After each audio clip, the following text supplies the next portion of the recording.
I'm Casey Durkin, and I'm a member of the Children, Teen, Family Program staff here at the Gathering Place. In this video, you're going to have a chance to hear from all of our staff about the different programs that we have to help families cope with the diagnosis of cancer. I'm talking to you this moment from our playroom, and on each side of town, as soon as you walk in, you'll see our playroom, and that is purposefully designed so that families know kids are welcome at the Gathering Place, and that's really important. But next to the playroom, the idea is why a children's program? There are many cancer support centers across the country that do not have a children's program. From the very beginning, we've had a children's program, and that's because a parent's cancer at any stage of diagnosis can really have a profound impact on the child, teens, the entire family, and impact on their coping. A grandparent's cancer might be a child's first encounter with serious illness, or even their first struggle with the notion of potential loss. So it's really important. And if you think about all of life crises that a child or teen may encounter in their young lives, being touched by cancer is more likely to happen than natural disaster or violence. So cancer actually can make the most organized families very disorganized, and it creates havoc sometimes within the family unit. So you're going to hear from all of our children's staff about the children and teen programs, family programs that help kids of all ages develop new coping skills. Families work together to develop stronger communication and problem-solving skills. All of the program staff at the Gathering Place are very qualified and well-credentialed. Our children's staff includes child life specialists, licensed social workers and counselors, and a PhD psychologist. Take one. Hello, my name's Andrea Sani. I'm one of the staff members here at the Gathering Place. I work with the children and family programming. We have programming for kids when there's an adult in the family who has cancer. Could be a parent, grandparent, aunt, or uncle. The program for Kid Shop and Teen Shop meets twice a month. One night, we are all together, so the family members are together working on a meaningful project. An example of one of the activities that we've done on family night is this platter. A family made this, and they put in things that were important to them and gave their family meaning. They also made it decorative so they can set it out during Thanksgiving time or at other times. Another activity that was done during Kid Shop, this was a family activity as well. On one side, the kids built a wall with little wooden blocks that showed the word grateful, and then on the other side it said thankful. And then the families were able to identify things that they're grateful for, such as each other, friends, chocolate, of course, laughter, music, and sports. Sometimes the kids will be separate from the parents. That's when the kids are broken into age-appropriate groups. In this activity here, the kids made a Zen garden with a display, a heart underneath, labyrinth, and then they put sand on, which they can cover the maze, and also selected shells and rocks and wrote words on the rocks that had meaning for them. One of the main reasons why we have Kid Shop and Teen Shop is so that people can learn to live with cancer in the family. The children's program will focus on emotions, identifying them, and learning to live with big feelings. Hi, my name is Bev Soggs, and I am one of the program staff here at the Gathering Place, and I work with the children's program. I primarily work with the Bridges Bereavement Program. Bridges is a grief support group for children and families with children under the age of 18 who have lost an adult loved one to cancer. Bridges meets twice a month, and when we do, kids are broken out into groups by their age. So parents and caregivers are together, teens are with other teens, and young children get to be with other young children who've experienced loss. During these groups, a facilitator will lead the children in an activity which allows them to express their emotions. Whether they want to talk or remain quiet, they have the opportunity to engage in art or a craft or a project which helps them to communicate in another way.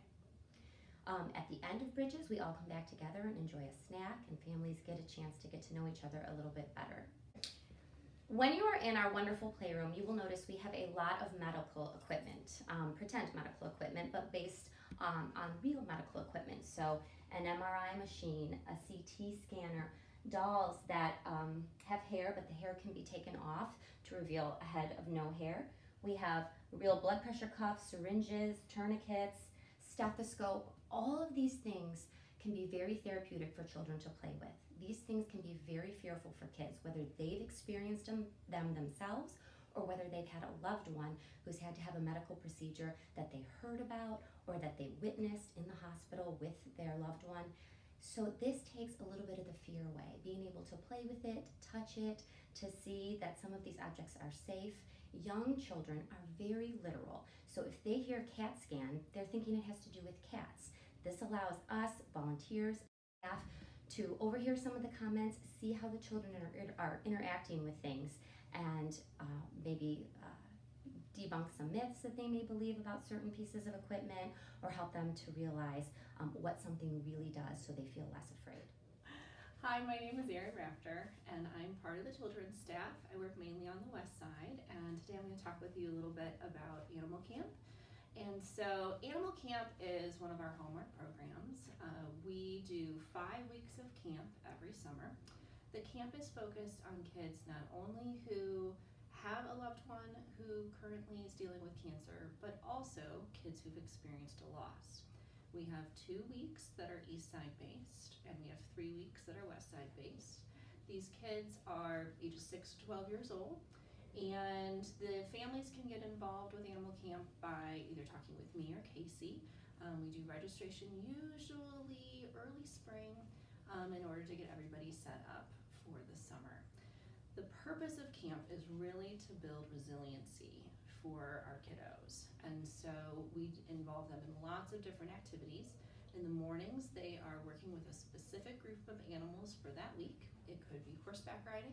It could be at the Natural History Museum, working with their educational animals, which include snakes or skunks or owls. Or we also do a week where it's rescue animals, specifically either kittens or puppies. Then the other half of camp is that the kids get to experience different activities here at the Gathering Place. The kids get to do yoga or walk the labyrinth, do drumming, do different art therapies. And so the idea is that we are trying to build their coping skills, and they have a chance to really work with other kids their age with similar experiences and get some one-on-one attention to really build up those coping strategies when they're dealing with cancer in the family or a loss. I also want to talk with you about a study that we have just wrapped up here at the Gathering Place that really supports why we do what we do. And so the results of this study have really kind of brought to light what we already had hoped and known, was that, how helpful our programs can be for families dealing with cancer. And so the results of the study have included that for our Kid Shop, which you heard about, that it reduces worrying kids, that it reduces anxiety in our kiddos. It can really improve a parent's level of comfort as far as talking about cancer with their kids, and also the just overall kind of quality of life that the families are trying to manage when they're dealing with the stressor of cancer. The study has also reinforced to us that for camp in particular, that it can help reduce anger in our kiddos, and then also reducing anxiety, but really also improving kind of hope and the overall sense that there can be some good things that can happen in the midst of having cancer in the family. And so we're really excited about those results, but also happy to share those because it reinforces why we do what we do, and why we hope that people continue to refer families to our programs. In addition to the specialized programs you just heard about, I wanted you to know that we also do provide services to families that have a child or teen diagnosed with cancer. So now you've heard about all of our family. centered programs that are very thoughtfully designed. There is no question, and the research is validating, that TGP children's programs are helping kids of all ages develop good coping skills and help them manage any fears that they might have. Big feelings is what we refer to. We cannot provide these programs without our incredible volunteers. So this actually starts as soon as kids and families walk in the door and they're greeted by our front desk volunteers who welcomes them in such a warm and very lighthearted tone.